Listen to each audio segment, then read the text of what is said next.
This is a Film Stories original podcast. Love this podcast? Support this show through the Acast supporter feature. It's up to you how much you give, and there's no regular commitment. Just hit the link in the show description to support now. A little self-care can go a long way, especially amidst the hustle and bustle of the holidays. That's where Vegamore comes in. Trusted by millions, Vegamore is all about giving your hair the love and care it deserves. With their vegan and cruelty-free formulas, you can nourish and revitalize your strands while indulging in some much-needed pampering. Because let's face it, who couldn't use a bit more me time this time of year?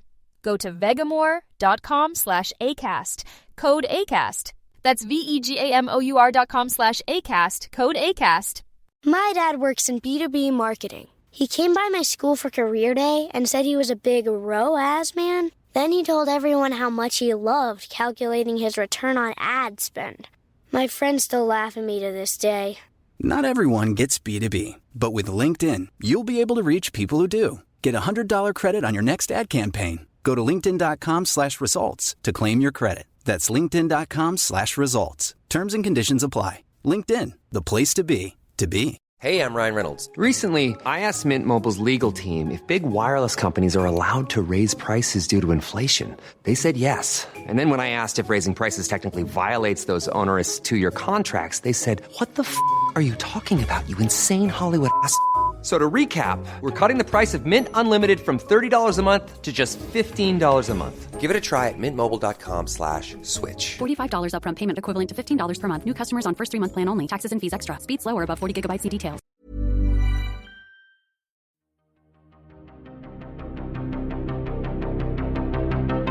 This is Writers on Film, the only podcast dedicated to books on cinema.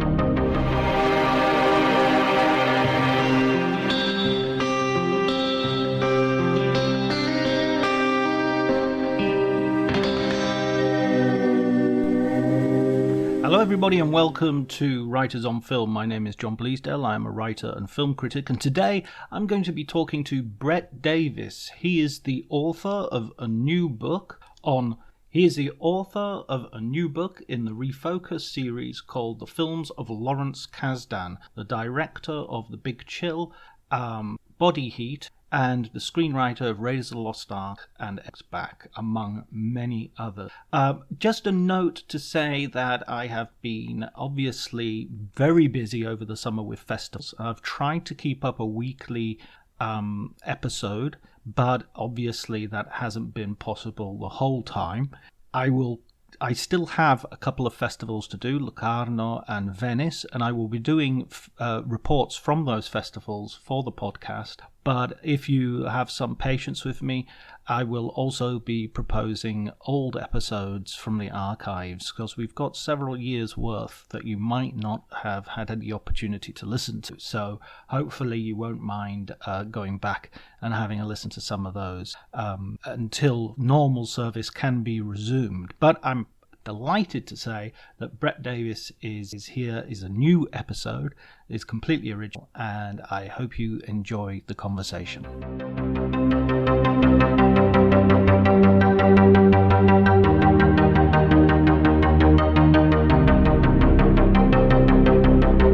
How did you initially become attracted to this filmmaker to the extent that you wanted to write a book? But that's always one of those questions. Was one of the most difficult questions to answer when I was first kind of formulating it. It was originally a PhD thesis, and the reason it was hard to answer wasn't because I don't have good reasons, but I just had too many reasons why I wanted to study him further. And I think the main thing, I guess I can kind of pare it down to two points. One is kind of the emotional point, which is when I was a kid, I'm very much of the Star Wars generation. I grew up with those films, with Raiders of the Lost Ark, and I was kind of one of those geeky kids who liked to see how it was made and bought all the making of books and watched the making of documentaries. The name Lawrence Kasdan just kept coming up as screenplay by, and I even had the Raiders of the Lost Ark illustrated screenplay. or in fact, my brother had it, but but we both read it, again and again. So it was always in my mind. And then as I got older, I saw that he made these other films as well as a director. And he's at the time, these grown-up films, which didn't seem as interesting to me. But then, of course, when I grew up, I watched Big Chill, Bodyguard, Grand Canyon, and it kind of just occurred to me, it's a really interesting career that he had, this very popular career, but also making the kind of state of the nation, very American films of the 80s and 90s. Then I guess it was really in 2015 when Force Awakens was coming out, and of course Kasdan was back writing Star Wars, and that was at the time when I was formulating my PhD, and it just brought back to mind the fact that, oh yeah, here's this guy I always admired, and looking at his career, just thinking, on the one hand, he's this screenwriter, Raiders, Empire Strikes Back, Return of the Jedi, Bodyguard, which I think people forget what a big deal that was, at the time. But on the other hand, he's this director of really quite important films like Big Chill, Body, Grand Canyon, that really sort of represented that generation, I guess. I think Rotten Tomatoes starts the biography, the archetypal baby boomer, but I think perhaps because he had these two kind of simultaneous careers, I think it kind of confused critics a little. I mean, there's nothing, no other books have been written about him compared to say Barry Levinson or even Nancy Myers or Robert Zemeckis, and I think people struggle to know where to put him because, as I say, on the one hand, he wrote these very popular movies, but then also was making quite personal, very contemporary films. So yeah, I just kind of delved a little deeper and began to hypothesize that critics were a bit confused by it, and also I think it was interesting that in the Lucasfilm films that he contributed to, his name was just never mentioned in reviews in most articles about them. But then in reviews for the Big Chill or Body Heat, etc., it would always say the Star Wars screenwriter, the Raiders screenwriter. And I wondered if there was a little bit of snobbery there as well, that people didn't like the fact that this popular screenwriter was now trying to make these grown-up films, possibly. So my starting point really was, this is someone who deserves to be recognized for one strand of his career and the other strand, but perhaps because he had two strands, that critics weren't giving him his due, perhaps. So that was my starting point, and I guess I set out to not necessarily to say, yes, look, he absolutely deserves it, but I set out to investigate further and to see if he does more credit or more accolades, I guess, as the exemplar of 80s, 90s, turn of the century. It's a very convincing argument in the book that you make, and especially that idea, because I'd never sort of thought, well, yeah, I'm guilty of the same thing. I kind of never really thought of him as this of connecting those two things of these films, which I mean, I greatly admire Body Heat, The Big Chill, great movies, and these other films which I absolutely love and adore, from childhood on, Raiders of the Lost Ark and Star Wars. And you sort of think of them as it's the same person. It's the same person putting pen to paper. And there are plenty of filmmakers who have done that, who've done entertainment and also serious films and autobiographical films. And yet I mean, Charlie Chaplin could be used as a template for that. So it's really convincing. When did you? Because you finished the book with a long interview, and you obviously use Kasdan himself as a source throughout the book. When did you first approach him, and what was his reaction to your? Because I mean, he must not be used to people wanting to write books about him. It was actually quite near the end. I decided very deliberately not to get in touch earlier on because I didn't want my critiques of him and his films to be too affected by possibly getting to know him better, and really I wanted to investigate myself first, and then hopefully find out more and to shade some of those areas that perhaps I hadn't covered as much. So I got in touch. Actually, originally I did try at the end of my PhD, but it was when he was making Light and Magic and just wasn't available. And then I tried again when I was doing the book, and that time we eventually got in touch through his assistant. And yeah, he seemed, I think, pleased, interested. He actually asked the same question that you asked. Why? Why are you writing about me? And and that was one time when I really first started thinking, oh yeah, why was it? But of course, for the reasons I said is why. And yeah, and so he was interested. But of course, I think also he was aware to some extent that, you know, people are interested. And I think that's something, I guess you could call it zeitgeist, that there have been a few retrospectives in the last maybe 4 or 5 years. He's appeared on Script Notes, the screenwriting podcast with John August and Craig Mazin, done a couple of interviews on there. He had a long interview, which very kindly he sent me, because it wasn't released yet, from the Academy. And Jim Hemphill had interviewed him just a few months previous to my interview for the Academy, for their archives. So I think there's perhaps a sense generally that, oh yeah, this is someone who is to be listened to, or someone to be celebrated. And so perhaps he certainly wasn't conceited at all. He was very, very humble, very kind, thoughtful man. But I think there is a sense that perhaps there is a little groundswell of people beginning to appreciate what he has done. We go back to his beginning, because I not knowing that much about him, and it was really interesting to see him as this sort of product of, to some degree, there was his parents divorced, and that he was in between two worlds, sort of geographically. I think you'll correct me, please, if I'm wrong, but it was Miami, and then one of the central states, southern West Virginia. West Virginia, that's right, yes. And then when he went to university, I was also quite interested in how he talks about 60s radicalism, because that also becomes a big influence for The Big Chill. I'm always interested about how that sort of radicalism and that sort of political awareness is linked to those sort of coming out of new Hollywood impulses as well. Maybe you could tell us a bit about his background and how he got into cinema and how he got into the start of his career.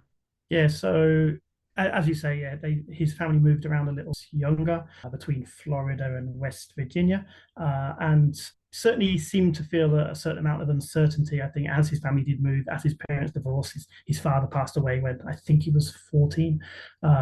So, of course, it wasn't an easy childhood. And I think he did say in the interview with me that his mother wasn't an easy person, or wasn't a fun person. I think he said that. So it seemed like quite a difficult childhood, but he really found his refuge in writing. He wrote in his later, when they kind of settled there, he wrote for the school newspaper. And he said that's when he found kind of oh, wow, I can write things and people are interested. And that really led him to studying at Michigan, where there was the Hopwood Awards, quite a prestigious writing awards at the time. And to give his mother her due, apparently she, I think Kasdan's words, she preached the religion of writing. And so, clearly it was a house where, even if it wasn't full of writers, it was, people understood and got the concept of being a writer. Certainly in terms of films, his older brother, Mark, he took him to see Lawrence of Arabia, which was a huge influence, Magnificent Seven as well, and then Seven Samurai. And so those films kind of inspired him. But he said he didn't really know about the idea of being a screenwriter, perhaps only really fully formed, as far as I can tell, when he went to university. And while he was there, then he started writing as well as theatrical plays, I believe, and also fiction. And from there, he won these Hopwood Awards. He won a couple, actually, of Hopwood, a big deal, apparently. Mm-hmm. He said that from that day on, he never doubted himself. He always knew he would make it as a writer. So, and in terms of kind of the political bent, clearly he's left-leaning, progressive. I'm not sure how involved he was in terms of very radical politics. I mean, he said he was, Michigan was at the very center of lots of the radicalism, the weathermen. But I think he said that he was around it, but wasn't necessarily complete. But of course, it was very much part of his growing up, and I think it really did affect then things like even Body Heat, the first film he directed, which about someone who has kind of had a fairly easy life post college, but also what he would regard as a not very meaningful life. And I think after university for Kasdan, he ended up going into advertising, which he didn't love. He was quite successful in that as well. He won a Clio Award for advertising, but he didn't love it and was still going to write screenplay and feeling frustrated. And I think he said it was in total, it would have been about 7-8 years of writing screenplays with success, and eventually moving to Hollywood, but as an advertiser. But he just knew that if he and his young family went there, he would have more chance being in Los Angeles. And eventually he did sell. The Bodyguard was the first one he sold, even though it wasn't made for another 13, 14 years. But then, as I say, it was the politics of his college years probably most affected his. I would say most, certainly his earlier films as a director, like The Big Chill. Certainly, these were University of Michigan students, and of course, then it resonated then through his career. Yeah, I mean that's really interesting that he's done such a long apprenticeship, and I think it's also the thing about The Bodyguard. People always have this thing of saying, "Oh, this film took 10 years, or 15 years, or 20 years to." That's so much the norm. I feel that it's not. I've read that in so many books and so many interviews that I've talked to people, and they're like, "Oh, well, the original screenplay was written back in 1993, and it's 2023, and we're making it now." It's just like, yeah, that's how it works. It's Yeah, true. So, in a way, although he sold The Bodyguard and he sold another script, Continental Divide. Continental Divide, yeah, which I've not seen. What's that like? It's good. I like it. It's a little pedestrian. In my opinion, I just think the director is Michael Apted's directed it. Right. Yeah. Who I like as a director, but but it was a little pedestrian, and it's funny, isn't it, how some films just feel dated and others don't, and this one, it just feels a little bit slow. It's it's meant to be a screwball comedy, but I think maybe it just wasn't a good fit for Michael Apted. He just wasn't. The comedy, the snappy kind of dialogue just didn't quite come through, in my opinion. I don't think Kasdan was hugely enamored with it. He wasn't enamored with most adaptations of his work, actually. But of course, that's what got him the job writing Raiders originally, because it was I think officially it was Amblin's first film, Continental Divide, even though I think it didn't yet have the Amblin logo and the sort of the reputation it does now. But it was the first time Spielberg had produced something, I believe.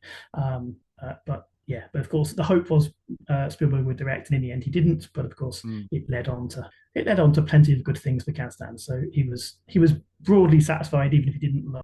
So the Raiders is the first time he sort of like has his brush with greatness, if you like, and more than that, I mean, In the Room sits down, and I think you make a very convincing case that his contribution is huge to Raiders. I like the fact as well that his writing of the screenplay, he sort of produces almost like a bookish version of the screenplay. It reads almost like a novel in terms of the density. Yeah, certainly it's really interesting to see the first draft, especially. It's 160 or 70 pages long, maybe more, 180. Clearly very long. He had 6 months to write it, and and I think he took his time with it, and it came out as, I wouldn't, clearly it's a screenplay. There's no doubt about it, but it's very, very dense paragraphs, very dense scene descriptions, especially, and quite literary in its style, which really struck me. And of course, I think if ever you read more recent, particularly action screenplays, it's almost like a game how few words you can use to describe something. It tends to be very sparse and quick. And of course, the idea is to keep the reader wanting to read the next line. But in Kasdan's case, I think he just had faith in the words, and it is a really, it's a really fun read. It's an interesting read. It's not boring at all. There's a few parts. There's a whole section set in China, which of course wasn't in the final movie, and it's just a really good, exciting read, even though it doesn't look like how we would expect an action screenplay. It's very dense, And of course, I think something else is that he just wasn't that experienced then, and of course this was probably his first real action that he'd written. So perhaps he didn't know the tricks he's supposed to know, but I'm guessing slightly here. But so he wrote it as he would write anything else, and I think it's all the better for it. It's very, very descriptive, very, it really drags you into the story, not because it's a quick read, but because it's an interesting. When I was reading your chapter, and I was thinking and reading the excerpts from the screenplay and thinking about it, I remember a conversation I had with a producer once where they said you rewrite a screenplay a number of times and you're always rewriting it for someone. So the first time you write it for user to get involved, and then you probably have to rewrite it with the director to change it to their vision, and then you'll have to rewrite it for the actor to some degree, because as the casting goes in, they'll want certain things and they'll have certain strengths to do. It's just interesting that the screenplay that you end up making will be very different from the one the producer might signed off on. But it's not about that. You're not writing a screenplay for the final film. I mean, I think you quote someone talking about, oh, the screenplay is a blueprint for the film. It's like, no, that's not how it works. The film isn't a building that needs to be consistently the same from beginning to end. It's an organic process that goes on. So when I was reading, this is a very long way of saying, when I was reading it, it struck me that Kasdan had basically sat in a room with Spielberg, very much taken their measure as two intelligent storytellers who very much knew what they wanted. And he wanted to give them that, but also give them that in such a colorful and interesting way that they would go, oh, this guy gets it. We see what here. I can see these shots. So even the scene descriptions have a sort of Spielbergian sort of thing to them that, he's understood the assignment, if you know what I mean. Yeah, I think so. Very insightful reading of it. And I feel that it really is interesting to see how much even of his first draft is clearly in Spielberg's final film. So on the one hand, clearly Spielberg did trust him and did was willing to go along with what Kasdan had written as he'd written it. But also, of course, as you say, there's probably a big factor is that Kasdan recognized what Spielberg needed and worked towards him as well. And certainly, of course, with Raiders, Spielberg was kind of on a tight leash. He'd gone over budget, over schedule on everything he'd done basically before then. So his promise to George Lucas was to do it under budget. And I think it really, it turned out serendipitously that Kasdan and Spielberg were a really good fit at that time, because Kasdan's writing, he seemed to know exactly what he needed, what Spielberg needed. And Spielberg probably needed a script that was tight, that was clear, or maybe tight's a wrong word if it's 170 pages, but in terms of the scenes were very tight, very well put together. The action scenes were really, really clear, exactly who does what and when. And I think it's something Spielberg rightly gets a lot of credit for, is in his action. It's so easy to understand. I do find myself in some action scenes in some films kind of switching off for a few minutes and just seeing how it ends up, whereas with Spielberg, they're very clear. And I think Kasdan's script really worked towards that. It made it very, very clear. And Spielberg could almost, it's unfair to say just follow it easily, because there's a lot to be done, but they were a very good fit for each other. And as you say, which perhaps I hadn't really considered, is that a lot of that wasn't just that Spielberg was following Kasdan's script, but also Kasdan probably intuited what was needed in that moment. Yeah. And I mean, the thing about the length of the screenplay as well is, obviously, if the length isn't dialogue, it's scene. You can shrink that you'd say that's not it. Usually the rule is a minute a page. But if it's a scene description, that's not a minute, because that's enough. You're seeing it anyway. The change in relationship, I think, is really interesting that you see throughout your book. So I love the idea that you see him asking these questions and being really interested, and but also very much playing the junior creative partner in that very first sort of script conference. And then by the time you get to Return of the Jedi, and we'll go back and talk about other things as well. By the time you get to Return of the Jedi, he's really quite forcefully arguing for the death of a main character in order to give the story weight. And I find, and then of course by the time you get to the end of his connection with Star Wars and Lucasfilm, he's actually firing director off the set of his film. Something feels awful about. But so that it's just really interesting to, almost, if you're looking at his career as a character arc, to see that trajectory that he's taking.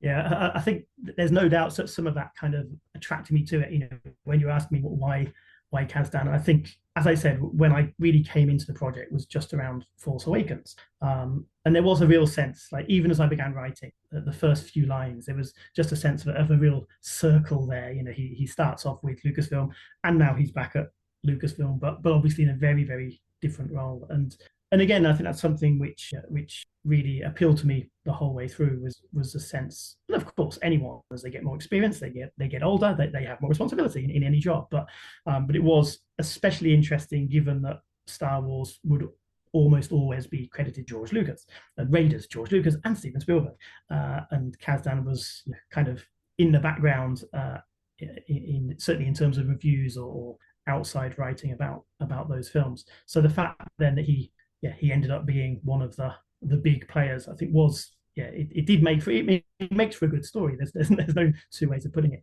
And I think it's one that perhaps he didn't always feel comfortable with. I mean, as you say, he felt he clearly did not enjoy the whole situation on Solo, where he was part of the decision to fire directing it at first. But of course, the fact that he was such a big part of that, not only was he a big part of it, but in the newspaper and magazine articles about it, he was talked about as a big part of it. I think that was almost as important as his actual role. That now, not only within the industry, but also, industry watchers were seeing that Lawrence Kasdan is an important figure within Lucasfilm, within Star Wars, and of course, almost by definition, within Hollywood.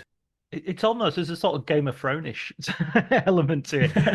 No, that's maybe the wrong analogy, but in the sense that Star Wars became so big that figures who would normally be relatively unknown to the public, or people like Ben Burt would become massively important as it progressed, and there would be. It's a little bit like now when a character actor in Britain dies, and it's like Harry Potter star dies, and it's like, that's not the thing that they did. that was the best thing, Richard Harris is a Harry Potter actor. Yeah, precisely. It's just. I mean, Star Wars, the phenomenon that it is, becomes so huge. There is a sense that, yes, it elevates you and it gives you a lot of money and it puts you in positions to make things you want to make. But it also has the possibility of sort of swallowing your career entirely. Yeah, and also, Kasdan was certainly very wary of that. I asked him actually specifically about that, and whether he was worried after Raiders and then Empire Strikes Back, which he got that job on the day that he submitted his first draft of Raiders, but then he did Return of the Jedi really as a favor, because Lucas had helped him out with Body Heat, kind of acting as a guarantor, his first film as director, and then Richard McQuarrie, the director of Jedi, he just said, look, we need Lawrence Kasdan. And so George Lucas asked, and Kasdan, even at the time, was very candid, just, I did it as a favor. I didn't really want to do it. But I said, well, were you still worried you put in that box? But he felt quite confident that he was, he had the ability. He already had Body Heat under his belt by that point, so that he would be able to kind of break out on his own. And clearly he was successful at that. But as I say earlier, I think it still kind of resonates much in the way of, Harry Potter actor Michael Gambon or Richard Harris. I think, Kasdan was always Star Wars writer Lawrence Kasdan, even when he was writing, Grand Canyon, for example. So it wasn't always a positive, even though he is aware that it did open the door. Yeah, I remember when I was a kid and every other movie was from the producers of Star Wars and Raiders of the Lost Ark. And it would be like Quest for Fire. And you're going, wait a minute, I don't see any names I recognize on this. I'm sure exactly how this is connected, but okay. Let's move on to his his non-Harry Potter films. Nah, I'm joking. His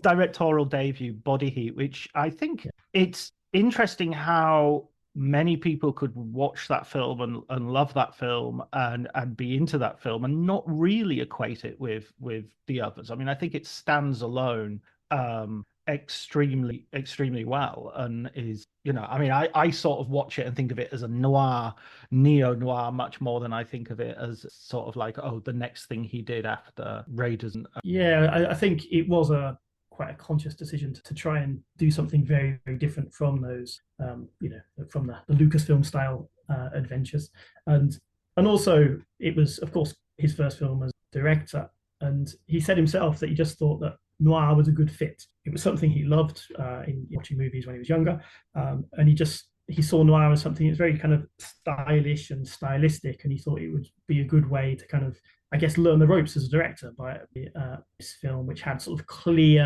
I suppose, generic tropes in a way that are available to you. Not that he necessarily used all those tropes, but certainly he was attracted to noir partly for that reason. It was away from Star Wars and Raiders, but it was also interesting as a first-time director. And he's using a lot of visual language as well in this film. You know, as a screenwriter, there's often, I mean, I watch Paul Schrader's films, and as much as some of them might be great, some of them not so much, you do get a feeling, I mean, I think he said this himself, especially with his early films, that he just hired a really good cinematographer, and he did the visual stuff, and Paul Schrader worked with the actors more.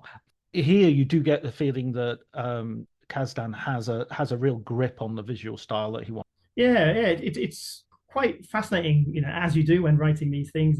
Broadly, I was watching films in chronological sequence, and then later went back to films. And of course, watching Body Heat again after watching his other films through his career, it's quite different. It stands alone, not only from Raiders and Star Wars, but also from his other later films, in my opinion. Certainly, he's clearly kind of enjoying the fact that it's, you know, as I say, it's noir, it's heightened, it's a little bit fantastic. The camera moves far more than in the films, and I think the story too is it's very, very, you know, even though it's very much about the characters, there is clearly a plot. As much as he says that plot's the hardest thing, there is clearly a plot, which is perhaps quite different then from the later films, you know, like etc. Which, don't get me wrong, there are stories, there things are happening, but they're not plot driven, certainly. So I think Body Heat for me is perhaps the film of his that I would enjoy watching again and again quite easily, because it is just so you know, it's fun, it's ambitious, and even though it does have things to say in terms of kind of marginally successful people realizing they're actually not worth all that much after all. But I think also it wears it very lightly as well. And don't get me wrong, I love his later films as well, which perhaps discuss things a bit more explicitly. But I think Body Heat is the one that does it with the most, or does it most lightly and most fluently. It's got a really deep cast as well. I mean, you've got obviously Kathleen Turner and William Hurt as amazing starring roles, but, you know, a real deep bench with people like Ted Danson and Mickey Rourke turning up. Yes, yeah. And in fact, I'd kind of forgotten that Mickey Rourke was in it, because again, you know, I must have seen it last time 10, 15 years ago. Before then, I watched it as I was, you know, doing it for my thesis and book, and I'd forgotten Mickey Rourke was in it. It's a very early appearance, isn't it? I mean, he was in Heaven's Gate and a few other films before this. He was just this sort of rising star. Of course, at that time, William Hurt wasn't a big star either. Kathleen Turner, you know, wasn't at all. She'd been in soaps. So, you know, as well as having this great cast, I think, you know, he and his casting director deserves credit, I think, for the fact that you know, he does seem to have a very good eye for young actors. You know, he's given debut or certainly early roles to a lot of people, like, you know, Mark Duplass more recently, Zooey Deschanel, you know, when she was very young, appeared. He clearly likes actors. He said that himself. He admires them like athletes, I think he said. He wanted to be an actor, actually, younger, so he's always really interested. Does seem to enjoy finding new faces and knows how to use them. Certainly William Hurt apparently could be quite a difficult man, but you know, Kasdan, you know, gave him longer rehearsal time than most Hollywood films would give. You know, really clearly worked with him a lot to make sure he was ready. You know, he played 3-4 roles, so you know, clearly actors liked Kasdan too. He's given them a sort of good platform to work with. And then, I mean, well, as you say, I think very early on in the book, there's this quote that you give of Kasdan saying, you know, I don't get to make films that often, so when I do, I always want to make a different one. And he's, you know, he moves on to make The Big Chill, and yeah, you know, you couldn't. I mean, from the titles, you immediately see these are diametrically opposed in some ways. Yeah. Explaining football to the friend who's just there for the nachos? Hard. Tailgating from home like a pro with snacks and drinks everyone will love? An easy win. And with Instacart helping deliver the snack time MVPs to your door, you're ready for the game in as fast as 30 minutes. So you never miss a play or lose your seat on the couch or have to go head-to-head for the last chicken wing. Shop Game Day Faves on Instacart and enjoy $0 delivery fees on your first 3 grocery orders. Offer valid for a limited time. Other fees and terms apply. This episode is brought to you by Progressive Insurance. Do you ever find yourself playing the budgeting game? Well, with the Name Your Price tool from Progressive, you can find options that fit your budget and potentially lower your bills. Try it at progressive.com. Progressive Casualty Insurance Company and Affiliates. Price and coverage match limited by state law. Not available in all states.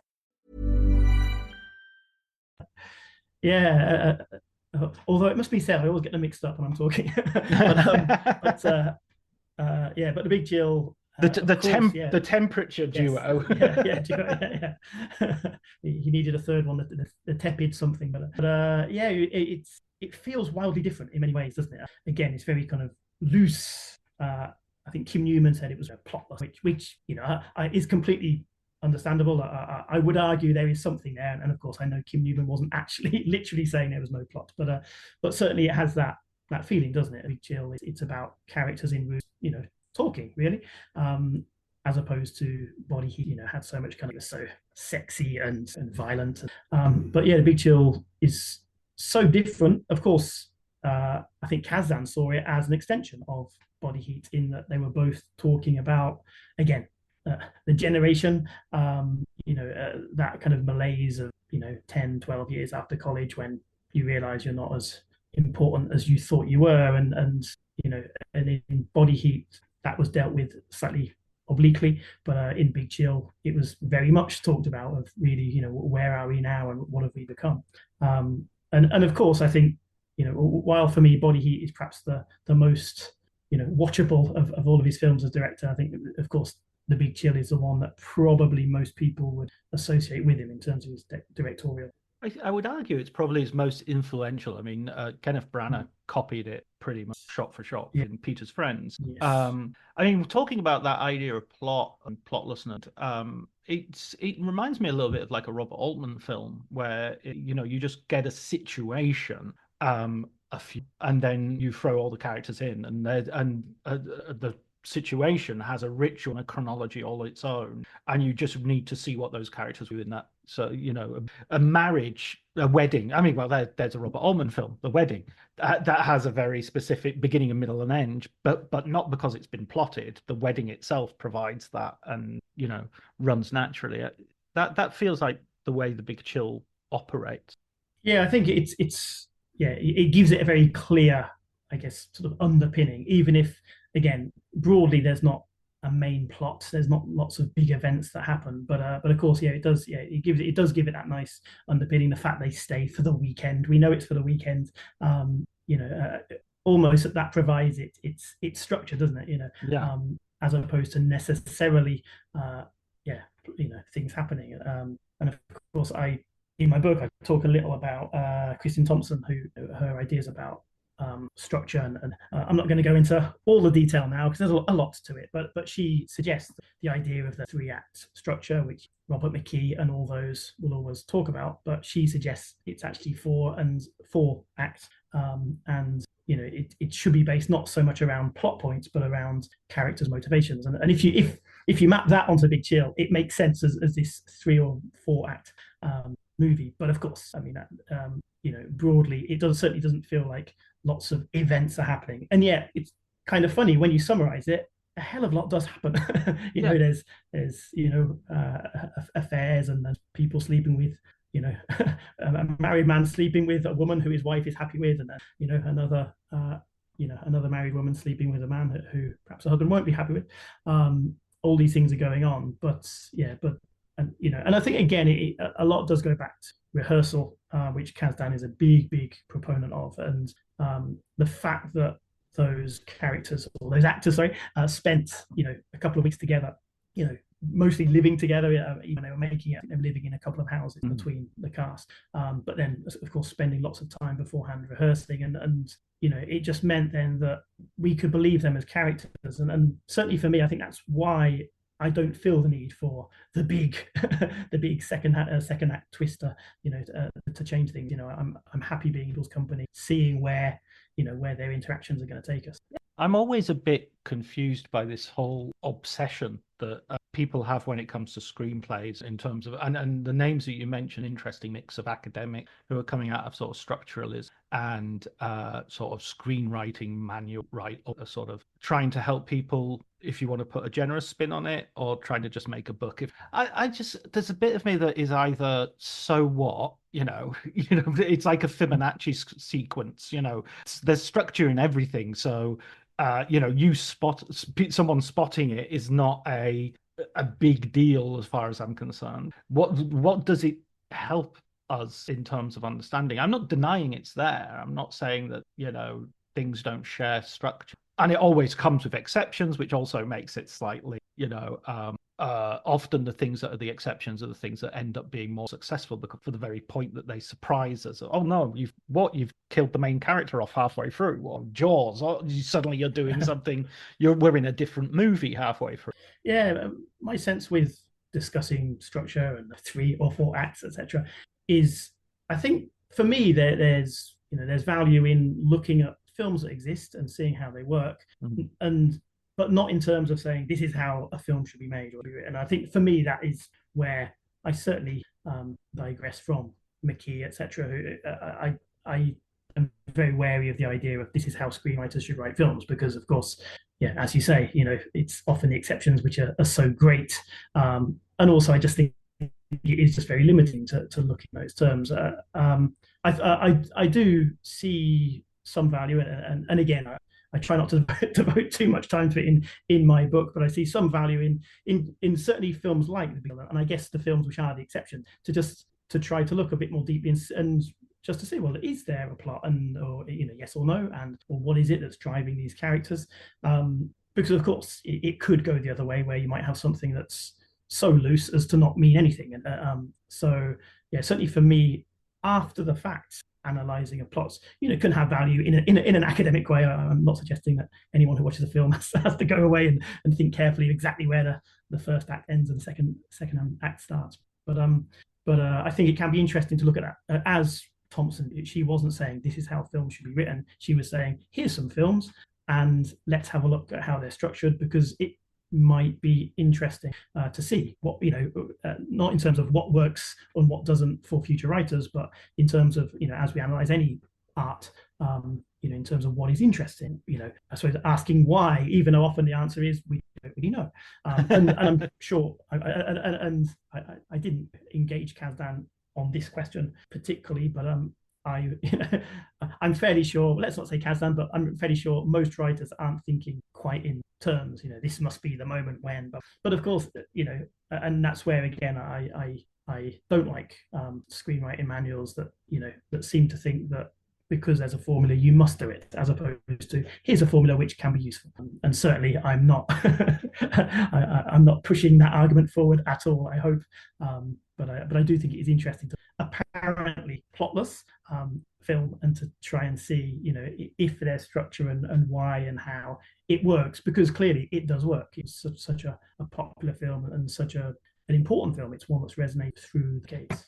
In a way, in a sense, I think that sort of connects to its influence, because it influences not just other films, but because of its sort of structure / lack of structure, or plot / lack of plot, it gives itself over to things like TV shows. So I think that the fact that it's an ensemble, the fact that it's dealing with generational change, I think you don't really get things like 30-something without The Big Chill. I think that there's an idea even today that something like Friends. Today, something like Friends. It's not today. It's not today, is it? It's still today, isn't it? I think it's on Netflix, so everything's today.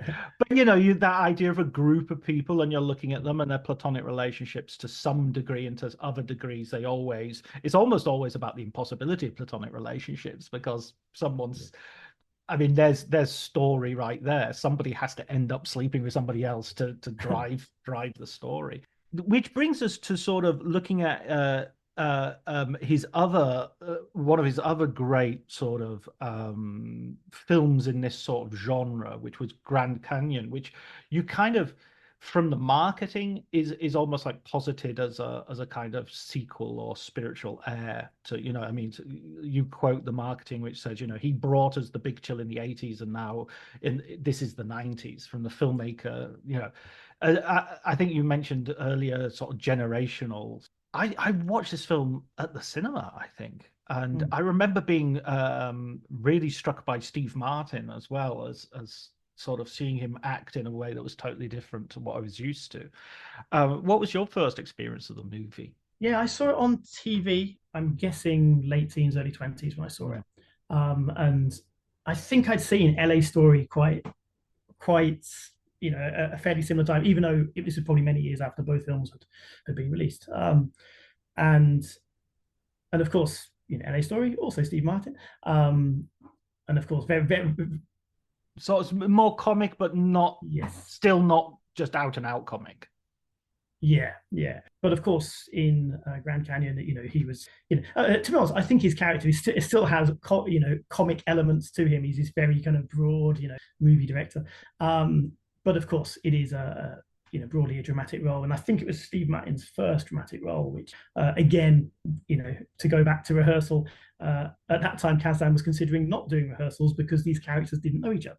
A lot of them, they're having scenes separately. But then because of Steve Martin being new to drama, I think it was Steve Martin who wanted, who asked for rehearsal. And so Kasdan did go back to, what he usually, so in terms of, to compare it to The Big Chill, it's funny because it is very much seen as the other big, again, the term boomer, I can't stress enough, I'm not using it in the sort of the derogatory sense. It's just the name of that generation, which Kasdan clearly belonged to and it has exemplified. But it's sort of so Grand Canyon is very much seen as successor to The Big Chill, but such a different film, of course. But both I think are funny. But Grand Canyon, certainly it's against this backdrop of LA in late 80s, early 90s, and I know Kasdan said that it was only a few months before before the riots in 1991 that it came out, and Kasdan said he could you could sense it. Anyone in LA could sense something was happening. So in a way it was quite prescient, I think, that he made this film, which wasn't now just in the kind of the bubble of alma mater of University of Michigan. It was not alma mater, alumni of University of Michigan. It was now kind of yes, well-to-do professional white people and families, but then how they interacted, I guess, with with a black family and with with other people in LA, and as I said, they weren't the same place as network and relationship. So of course, it ended up being a very different film, a much more heightened film, of course, just because there was that undercurrent of fear. There were in the film there's a drive-by shooting. You wouldn't see that in The Big Chill. So it was. I think really interesting to see the differences, in 8 years apart.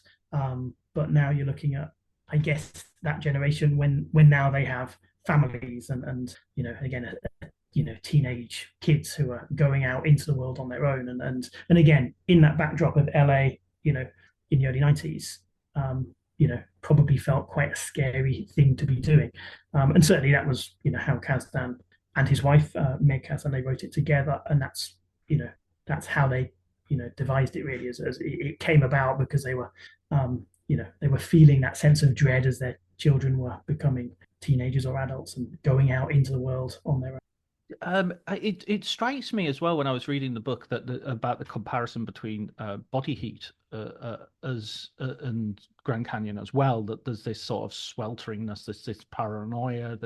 There are sort of the most obvious is this is an extension of The Big Chill, but there is also some of Body Heat in there, just in terms of that atmosphere, that darkness. It's something in both those films is these kind of I guess acts of God which the characters have to be afraid of. So in Body Heat, it's literally the heat, which is making people act in different ways as Oscar the cop says in Body Heat, people act differently. And then in Grand Canyon, you've got, these moments which are really out of the character's hands. So we have, nearly being hit by a bus or by a car, and we have an earthquake. And these things, these elements, even if it's not literally violence, and of course in Grand Canyon you do have drive-by shootings, but even moments which aren't necessarily violent, but it's scary. And I think there's a suggestion in Grand Canyon that yes, you have to be worried about yourself, about what your family does, but then you're also thinking about so many things out of our hands. And certainly I think that came from Kasdan and his wife.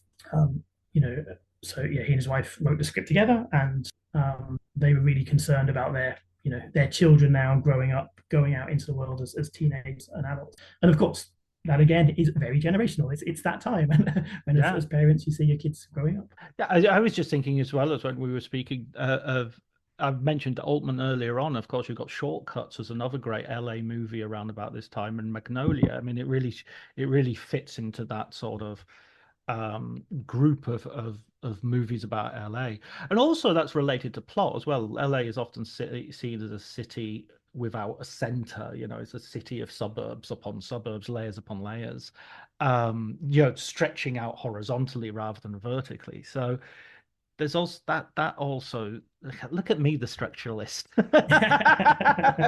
having decried structuralism, I'm all for it. I'm also thinking of the documentary Los Angeles Plays Itself, which is a wonderful. So and I think you make a good point there about LA as this. It's a strangely unique city in the US. I think strangely, of all people, I think it was Andre Previn in his book who talked about how most cities in the US can all feel quite similar, but I think he said it was New York and San Francisco are the only two that are different. But I would argue LA perhaps more so, just because it is, as you say, it's a flat horizontal place, and of course it's a place perhaps more than the other which is full of people coming in from various other places. We can't hide from the fact all of those films are made by filmmakers. So of course they've all come usually from other parts of the US to make these films, in LA, and it is an interesting character, I think, in all those films you mentioned, and certainly in Grand Canyon. As far as I remember, it's the only one of his films where it's set in LA. I'm sure I'm missing something very obvious, but I don't think so. And it does make for this kind of interesting, as I say, this kind of network narrative where different people are in different places, but their lives are, are connected. Sometimes just by watching the same basketball game on TV. Of course, sometimes by chance events, as the whole film is balanced on late at night. So we're coming to the end, and there was a real sense in the interview that ends the book, and also in the final chapter of the book, that Kasdan is sort of feeling his career is kind of over, that he's written his last screenplay. He's not sure he's got the energy to do another one. That last film was Solo, which I think it would be fair to say wasn't necessarily going out on a high in terms of its critical reception. I wasn't a huge fan when I saw it. I'll always be interested by the missed possibility of a Miller Lord version, although I did think the explanation for why they were fired in the book and how he describes it was the most reasonable I've heard. I mean, it was like, oh, okay, if you're not going to stick to the screenplay, I guess you're going to get fired after a while. Certainly for me, I enjoyed Solo. I think certainly more than you did, I think, and I think as a finale to certainly his screenwriting career, and I think it's important to stress that he's still making documentaries, and certainly he tends to make more, but certainly in features it would appear that that's it. And I think as a screenplay, I would argue it's quite a fitting end, just because it sort of manages to squeeze in so many Kasdanites, to use a term which one critic used, but so many Kasdanite elements in terms of the Western elements, a bit of noir to it as well. I mean, obviously the sort of the fun aspects of Star Wars, and certainly I would argue Kasdan, more than any writer in Star Wars, is the one who manages to keep it I suppose grounded is a word. It's the wrong word in Star Wars, but manages to make it feel like it's about people as opposed to about this big battle or this big event. So I think in many ways it works quite well as a curtain call. I think it is a shame that obviously the controversy during production, that perhaps overshadowed things a little. And certainly Kasdan said, and I would tend to agree, that the timing was very strange. Like they were releasing films, Star Wars films, every Christmas, and then suddenly this one they did just 5 months after The Last Jedi, which had quite a mixed response. And so timing wise, it wasn't really well marketed. I think it was a week or two after Endgame was released, which of course didn't help either. So and I think Kasdan understandably wasn't very happy with that, and I would argue that did affect its how it was received. I do think if it was released maybe 6 months later, it would have been seen differently.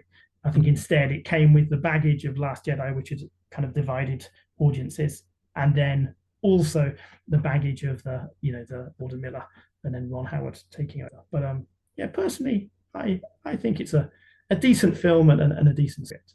I'll put it this way: reading your book definitely made me want to rewatch it, and that's always a good thing. It made me want to go back to it. I saw it. I didn't see it necessarily in the best circumstances because I saw it at Cannes, so it was a premiere. So you're seeing it in with films either side, which are maybe have more vaulting ambition. And then I went straight to the party where Ron Howard was, and the stars, and Denis Villeneuve was there, and a whole bunch of people. And I remember there was a very funny thing because I was kind of getting into the party, was already like getting into a VIP room, but then there was a VIP room in the party that obviously you're not going to get into. But the buffet table was the same, right? Except that you're on one side of the buffet table and the VIPs are on the other. And I was going down the thing, picking things, and Ron Howard was going down the other side. And we were just coinciding. And we kept looking up at each other and going, what do you think of this? So that's my solo story. There we are. That's impressive. Kath actually brought up the Cannes premiere interview. I didn't put it in the book just for space, but yeah, he just said that was just a terrible idea to have it at Cannes. Audiences there broadly hate these kinds of movies, and it just wasn't a good fit. And I think again, it's certainly from Kasdan's point of view, it fed into this idea that Disney just weren't handling it in the right way at all. And not for a minute to say that Disney has no reason for one of their own films to fail, but it really felt like they wanted it to. Right. They did everything wrong when it came to marketing, including like Kasdan said, going to Cannes was just the worst idea.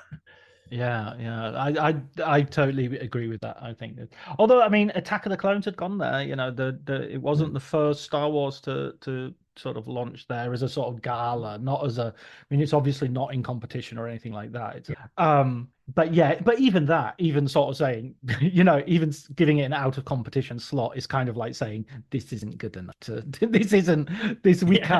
We can't put this in competition. We'd be laughed out of. The one thing I wanted to go back to, just this is a final question because I know we're running over a little bit, but it's just such a fascinating book and a fascinating topic. I'm a really big fan of Wyatt Earp.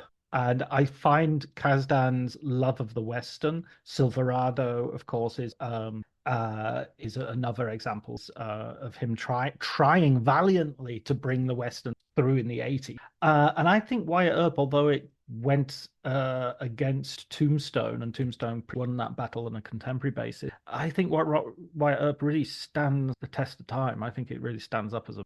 Yeah, I think so too. Yeah, again, rewatching a few years, and I rewatched Tombstone as well, just for some kind of a context. And I can absolutely see why, at the time in '94, why Tombstone would have been a more popular film. It was short, it was snappy, it was fun.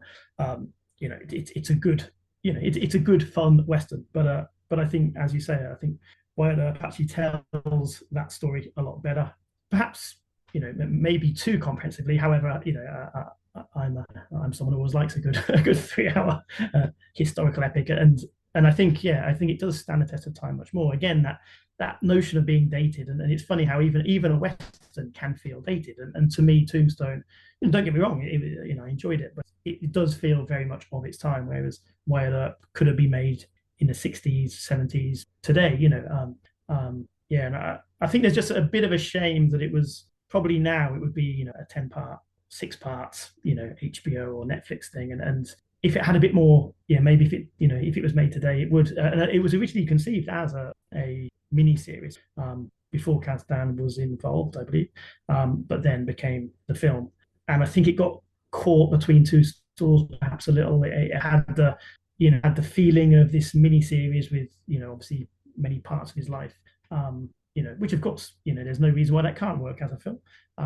But then, of course, at time it lacked some of that, I guess, urgency or of Tombstone, which, a quicker, shorter period of his life as well. But but certainly Kasdan's Westerns generally is something I wish, actually, if I had one more chapter, I would do more on his Westerns, because I've written before about Silverado and about Wyatt Earp. And I think in both cases, it's someone who loves Westerns and someone who knows what makes them good, whether it is the longer kind of historical epic version in Wyatt Earp, or whether it's Silverado, which it was a more fun Saturday afternoon matinee kind of Western. And certainly, the way he talks about them, clearly, it's something that he loved. And again, Silverado he wrote with his brother Mark, and they just sat down and said, right, let's think of all the things that we love in Westerns and just try and put them in. And it was kind of similar in some ways to the Raiders Story Conference, in that they were deciding what kind of things they'd like to see and then structuring the story around those. And I think it shows just that the fun they had with Silverado.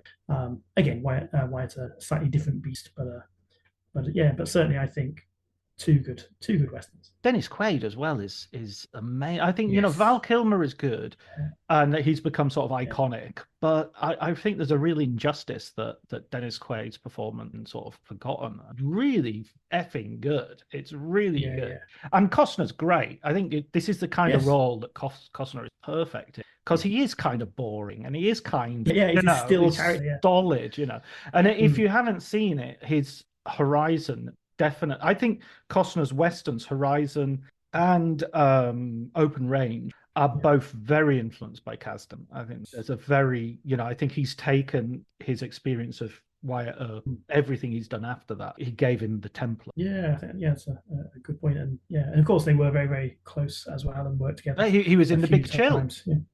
Yeah. you see his slit wrist. He was the coldest part of The Big Chill.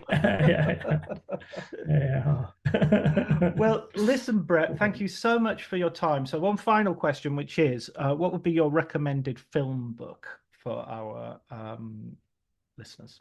I thought about this, and I think every book I thought of or have read recently are ones that you've had on here. So Lauren Buckland's book on Citizen Kane, Edswick's book, of course, talking of 30-something earlier, which I really enjoyed, and also Joseph McBride's book on Billy Wilder. And I suppose that kind of inspired me for another book that maybe you haven't mentioned on here, which is Mr. Wilder and Me by Jonathan Coe. Excellent. And kind of left field in that it's not factual. It's a fictionalized version of a real event, but it tells a story of a young British Greek woman, actually based on a real person who was a man, but she ends up working with Wilder on one of the last films, Fedora, as a translator in Greece, and then they go to Germany and Austria after. And I think it's just such a it's one of those books that even a slow reader like me will read in 2 or 3 sittings, because it's just it's just delightful. It's really, really lovely.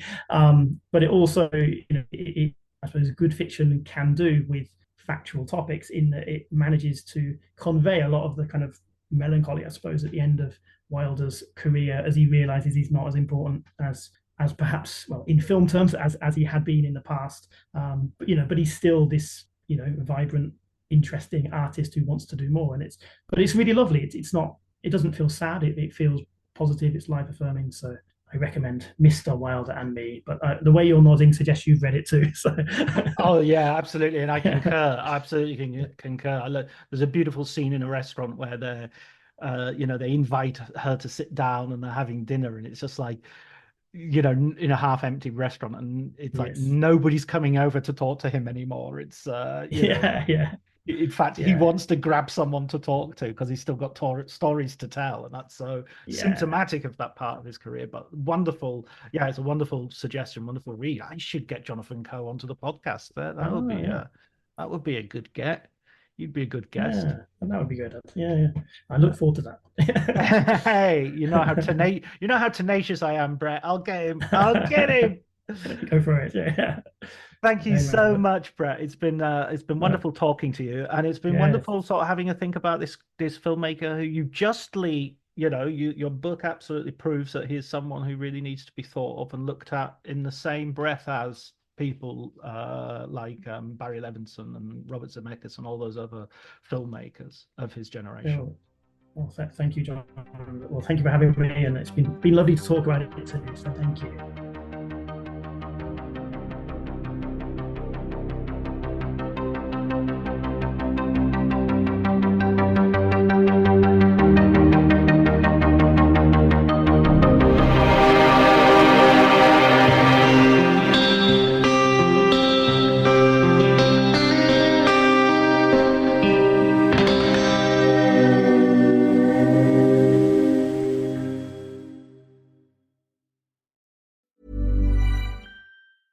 If there's one thing that my family and friends know me for, it's being an amazing gift giver. I owe it all to Celebrations Passport from 1-800-Flowers.com, my one-stop shopping site that has amazing gifts for every occasion. With Celebrations Passport, I get free shipping on thousands of amazing gifts. And the more gifts I give, the more perks and rewards I earn.